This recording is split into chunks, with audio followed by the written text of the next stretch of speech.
GTA 6 taking inspiration from Fortnite? It's very possible. Also, why does the alleged GTA 6 actress Leslie Louvet deny working on the game? But wait, there's more, because a huge QA GTA 6 tester leak appears to be true after all the years. It looks like for a long time we've known a lot of facts about the upcoming game without even being aware of it. We're gonna cover huge news today, but before we start, I have a question for you. Do you ever feel like your browser is slower than a dump truck in GTA? Let's change that with Opera GX, a browser built with gamers in mind, fast and fully customizable. Just like customizing your ride in Los Santos with GX mods, you can entirely flip the look of your browser. Check this out, a GTA-inspired mod right here. You can even add sound effects and background music for an immersive experience.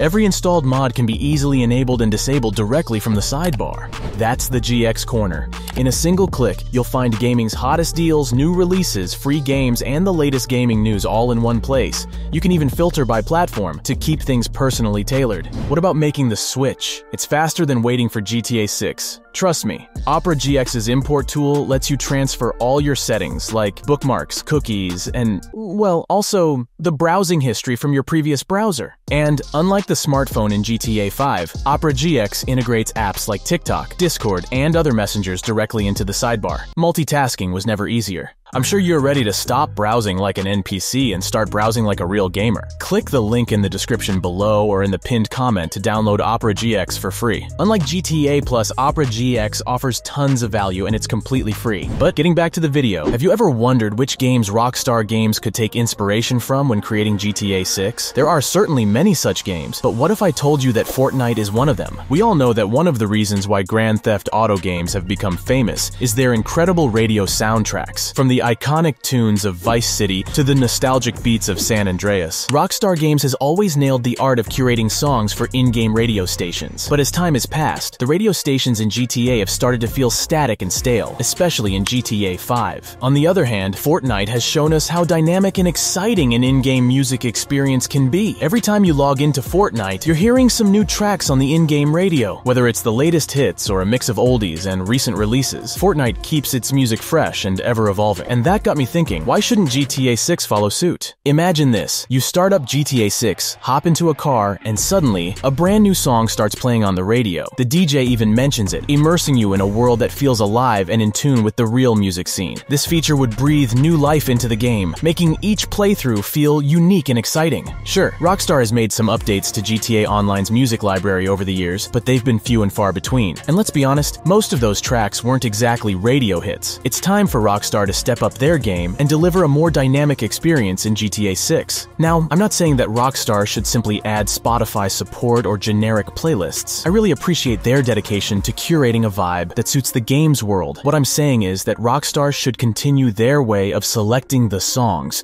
while making the radio more dynamic by adding songs that are relevant to the game's updates timeframe. And here's the even more exciting part. Rockstar's plans for GTA 6 might involve a large map that slowly grows and expands over time, similar to what Fortnite has done. If this becomes a reality, Fortnite-like radio stations that update frequently with new tracks could be the perfect fit. But let's switch gears and talk about something I mentioned in my previous video. The speculation surrounding the main character in GTA 6 has been running wild, with fans eagerly trying to uncover any hints or leaks. One actress who found herself in the center of these rumors is Leslie Louvet. Known for her work in Far Cry 6, Louvet was suggested by some supposed leakers to be playing Lucia, the main female character in GTA 6. However, Louvet recently took to Instagram to address these speculations and clarify the situation. In a late June Instagram story, Louvet revealed that she had been bombarded with messages from fans asking if she would be appearing in GTA 6. In her response, she made it clear that she is not involved in the game, stating, "I'm not Lucia, y'all. I'm Zenya from Far Cry 6.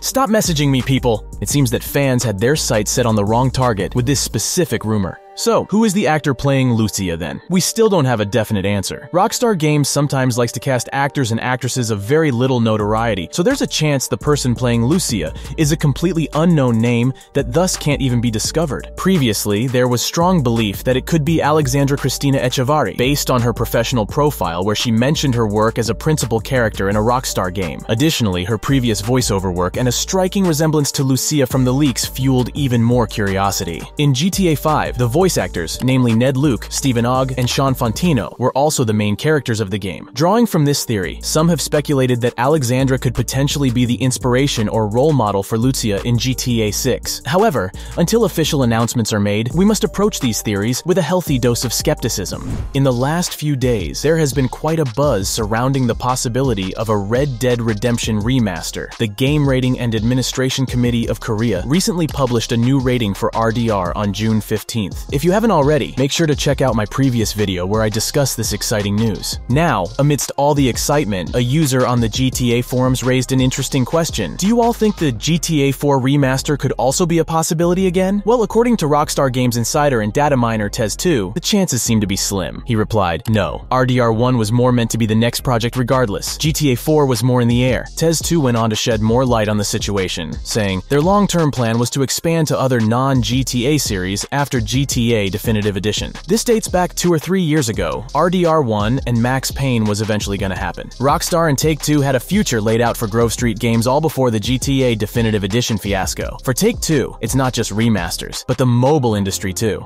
Have you seen Logan McGee's thread? Unknown to most, if not all of us, Take-Two recently acquired GameClub.io, which is now leading development on the Rockstar mobile launcher. If GSG didn't fumble the bag, they would have been the ones leading the development. GTA 4 was more of a possibility, and that was before GTA Definitive Edition. I think the important question is, if this happens to be true, who's leading development? If it's Rockstar themselves, then that would be surprising considering we're getting closer to GTA 6 release window. But this expands to a further discussion of how Rockstar have been thinking about solutions and ways over the past few years to work on 2 or more games simultaneously without having to slow down significantly while reaching a major blockbuster release like 6. If it's a new studio, then there's hope for more remasters.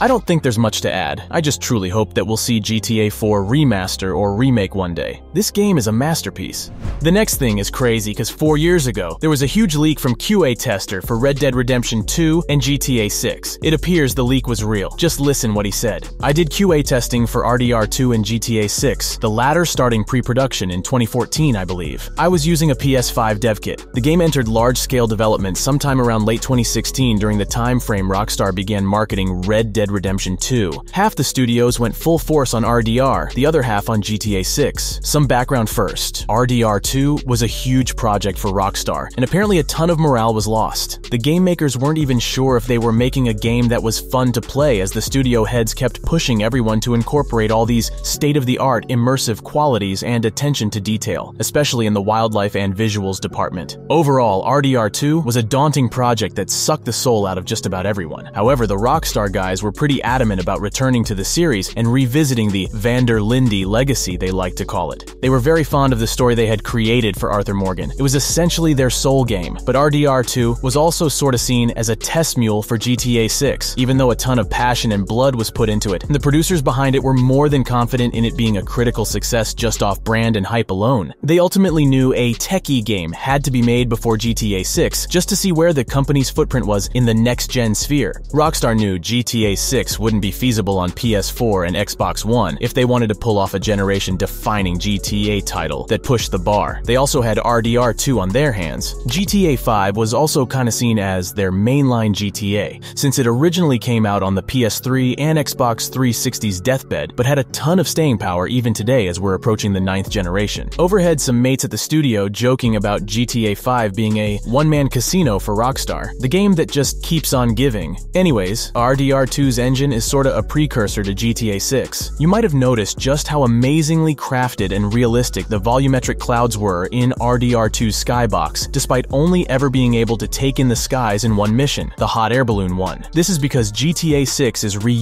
building off the skybox in RDR 2, since the game has a heavy emphasis on air travel. I've flown a military jet in the game, called the Sun Siege, and the world from above is truly a marvel. What Rockstar managed to achieve is extraordinary, and will push the open world genre to unseen limits. It almost felt like a privilege being able to play the game, even in an unfinished state, before the world is ready to experience it. The game on ground level is still in early stages, and wasn't all that pretty. I can only imagine the final product though. All the main roads and streets were laid out, but not everything was completed or fully detailed. Lots of bland geography here and there. The artists still have a lot of work to touch up. But the map is huge, like stupendously huge, hence the game's emphasis on air travel. It makes GTA 5 look like a schoolyard playground playground. There are an array of atmospheric effects that bring out the life in everything. Light pollution, hurricane winds, morning fog, etc. I've never seen an open-world game this realistic before. Map. The playable game territory encompasses two major cities, Carcer City, which is sort of this dirty East Coast area based on Boston, Massachusetts, and Vice City, based on Miami, Florida. Every individual county is named as well. I can't remember the names right now. I think Scout County was one. The game is also divided into 3 states. I spent more time in Carcer since I found it to be the more interesting city. It is, however, easy to get lost in, since a lot of the roads are so spirally and don't always follow a classic grid pattern. The satire surrounding some of the historic US landmarks I discovered got a laugh out of me. I've encountered some deviant statues in the Charlestown knockoff area. I was told a historic tour would be a side attraction in the game. I also fast-traveled via Blue Line train, which took me to the airport area. There is also an abundance of towns, shanties, waterfronts, suburbs, hideouts, and wilderness between the 2 cities, and a military base in the Florida region where I stole my jet. I did a couple flyovers, but I didn't get to digest the map in its entirety on foot. If you fly up high enough, you get this atmospheric bloom effect. Think Google Earth. The countryside sorta transitions from Massachusetts-esque farmland and seasides. Fishing is a mini-game. Didn't get to play it. Stretches of red oak forest and freeways treading through fields and towns, to marshy grassland, and eventually a swampy Florida countryside not unlike the bayou from RDR2, just way bigger and less misty.